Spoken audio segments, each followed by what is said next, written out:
Over a year and a half ago, I made the decision to abandon all my needless aspirations and dreams in life. They were all stupid and useless anyways. I recommend you guys do the same. And I made a voyage to Australia to conduct field research in order to find more information of the Pyro's history to share with you all. But what I found on my travels was disturbing, to say the least. We left off our history with Saxton coming across our good friend Koof and its body on the shores of Australia. We continue soon after Saxton nurses it back to good health, using only Vegemite to clog the wounds, like a freshly used toilet. No, you know what? Exactly like a freshly used toilet. Saxton quickly noticed Koof's conditions of being obsessed with a strange phrase, WM1, and repetitively running in straight lines into walls and other objects, presumably from the brain damage taken on Koof's way there. But Saxton, being the devious, crafty boy he is, immediately found a way this filthy behavior could be useful to him. In order for us to understand what happens next, we need to learn a little bit more about Saxton's past. You see, unbeknownst to the general player base of TF2, Saxton was a connoisseur of actual garbage. During his time studying metaphysical trash theory at the Cambodian University of North Takeo, Saxton used the institution's resources to manufacture his first prototype garbage launcher. It was such a success that Saxton's colleagues became jealous of him. In an effort to rid him from the campus, they did to him one of the cruelest acts imaginable to a man in his prime. They found and released the most personal and intimate photos of himself enjoying his guilty pleasure of parading around in the shortest, tightest, and most succulent shorts. Everything went downhill from there.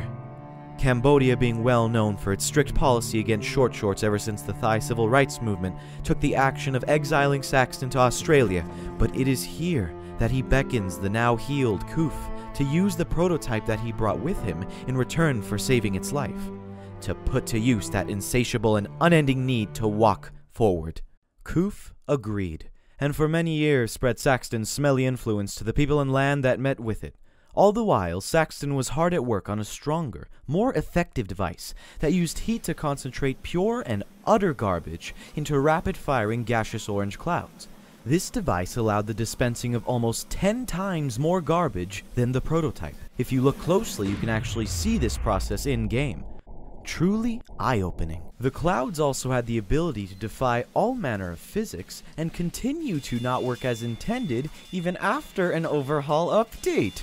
Very cool! Koof was so grateful for being given the purpose of spreading this disgusting garbage wherever it went that it ended up falling madly in love with Saxton. Saxton, who's been calling Koof douchefuck this entire time because that's what it told him his name, gave Koof the much cuter nickname, the Pyro. In their many years together, they consummated their love multiple times and bore a whole 8 children together. And for the love of God, do not ask me about the conception or birthing process.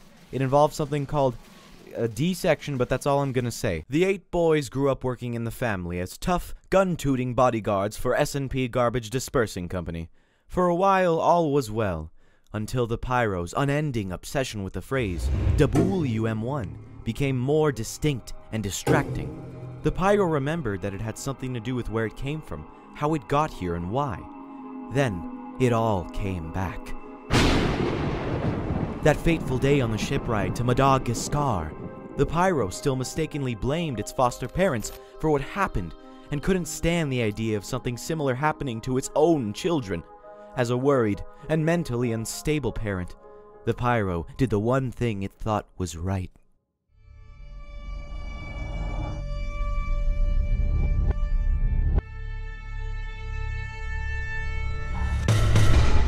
The Pyro found a way to concentrate enough hot garbage per cloud for the launcher to become lethal, and uses it to put its children out of their misery.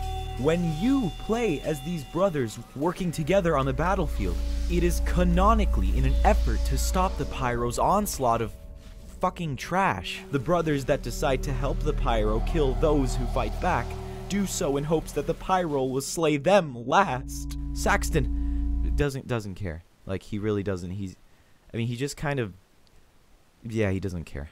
There is no Manco, there is no blue, and there is no red. There's only this murderous, confused parent that literally kills with garbage.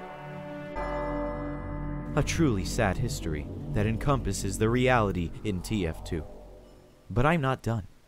With the information I've gathered, I'm able to reveal to you the very face that is hidden underneath the mask that Koof was born with. But at this point, shouldn't it be obvious? The clues have been practically hand-fed to you.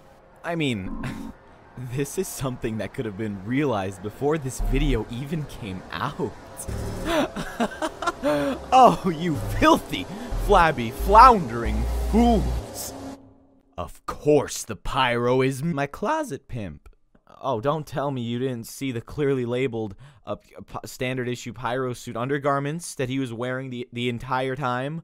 Okay, if you didn't catch that, you're just a big dumb idiot. You're just what do you want me to say? He's a Pyro, confirmed, 100%. Thanks for watching.